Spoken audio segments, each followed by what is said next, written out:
किन सो श्याम की आंखें,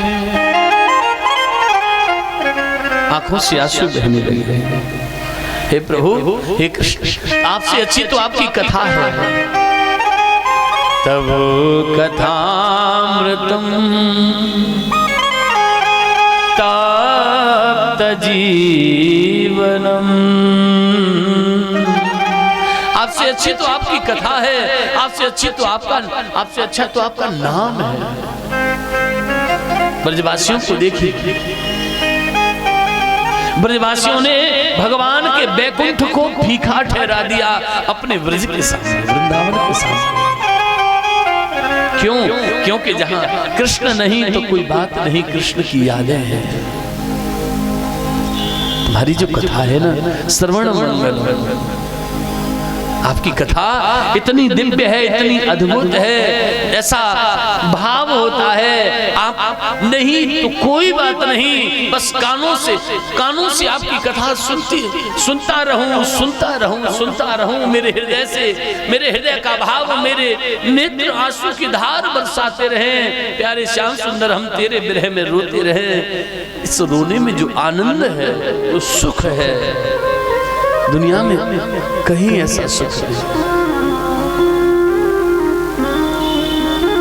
दुनिया के लिए रोने से कष्ट होता है, मन दुखता है, लेकिन कृष्ण भक्ति एक ऐसी बिरली अवस्था है जहां भक्त रोते हुए भी आंखों से आंसू बहता है, लेकिन कृष्ण भक्त जो होता है ना, आंखों से आंसू की धार चलेगी, लेकिन हृदय में ऐसा महसूस होगा कि मानो चंदन जैसा शीतल है।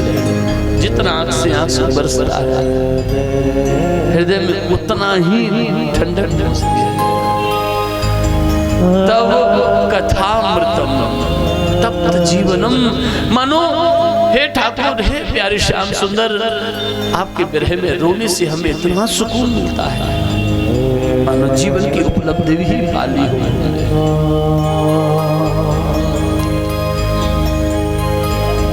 कृष्णा कृष्णा रखते रखते राधे श्याम भई, वो इतनी तन्मयता से गोपियों ने आंसू की धार बहाई है, मानो प्राण ही त्यागने वाले हैं। ठाकुर जी ने विचार किया, इतना भाव परिवर्तित हुआ कि ठाकुर जी की याद में एक गोपी कृष्ण बन जाती है तो दूसरी पूतना बन जाती है। जिस तरह भगवान कन्हैया ने पूतना को मारा, उसी तरह दूसरी एक गोपी दूसरी को मारती है।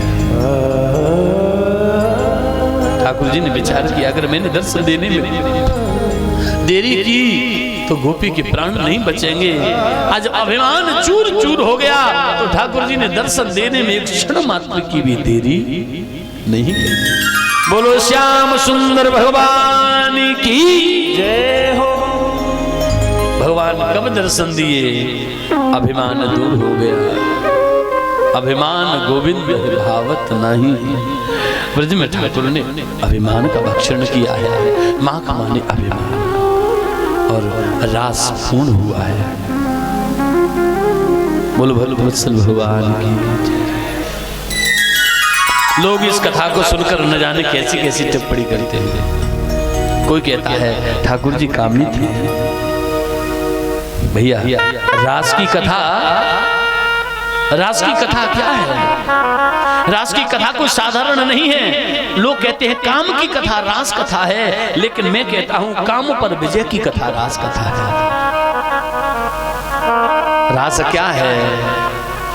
गोपी क्या है? गोपी कोई स्त्री नहीं है। गोपी कौन है? गोपी कृष्ण रसम पिबती इति गोपी।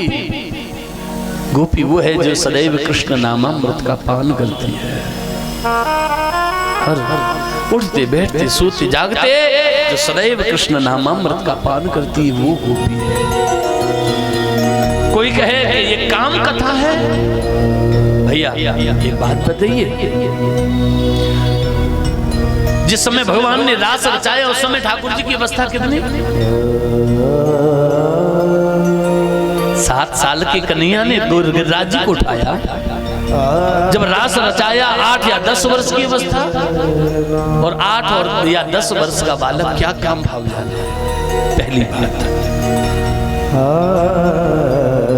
दूसरी बात, भगवान कृष्ण के पास बस्ता नाम की सिद्धि थी। कितनी भी स्त्रियों के साथ रमण करें, लेकिन भगवान को कभी दोष नहीं लग सकता।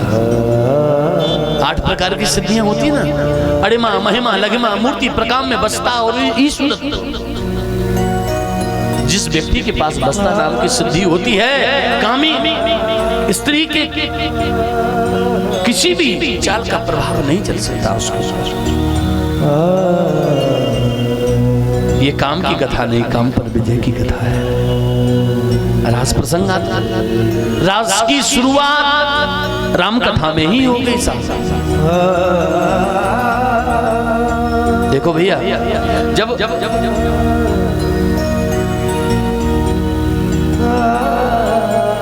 सीता जी का हरण हुआ, राम जी ने सीता जी को ढूंढना शुरू किया। हे खगमृग, हे मधुकर श्रेणी, तुम देखी सीतामृग नैनी। लताओं से, वृक्षों से, नदियों की धार से पूछते हैं, क्या तुमने मेरी वैदेही सीता को देखा?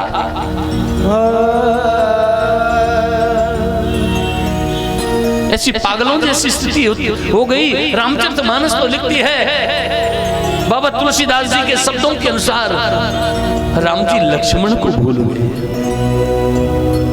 भैया तू कौन है? लक्ष्मण ने रोते हुए कहा, भैया आप मुझे भूल गए, मैं आपका छोटा भैया लक्ष्मण हूं।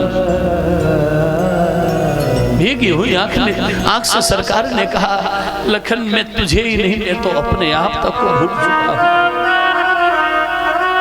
मैं संसार में किसको मुंह दिखाऊंगा?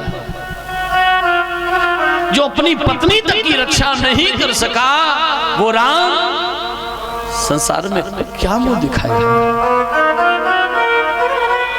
राम जी इतने रोए, इतने रोए। यहां कामदेव आया है। देखो भैया, रामचरितमानस जीना सिखाता है। हम जिए तो जिए कैसे? एक जीवन साथी का अपने साथी के प्रति कहां तक फर्ज हो सकता है, ये रामायण बताती है हमें।